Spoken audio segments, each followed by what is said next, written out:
Let's start with one of our online questions that comes from Joel.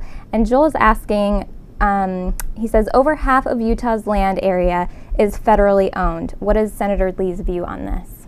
Okay. Joel, that's a great question. We've got about 2/3 of the land in our state that's owned by the federal government. Nationwide, we're talking about roughly 1/3 of the land mass in America that's owned by the federal government.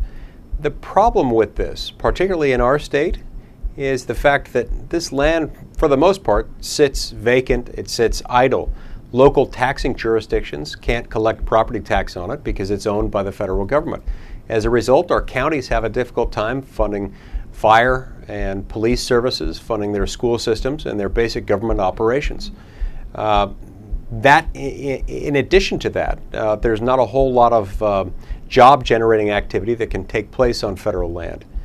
And so my solution to this, one of the many steps we need to take towards solving the problem, is to require the federal government to pay the rough equivalent of the property tax to the taxing jurisdictions where it holds the land. This is the only way to make sure that the states where there's a lot of federal land won't bear disproportionately the burden associated with federal land.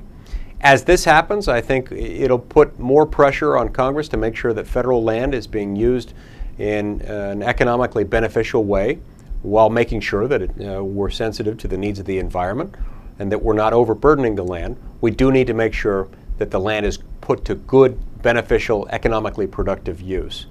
And in time, I think we could figure out a way around this. But it isn't fair to have things operate the way they've been operating, where you've got states like Utah that are constantly at the mercy of federal land managers who are not elected by Utahns and really aren't accountable to the people of our state.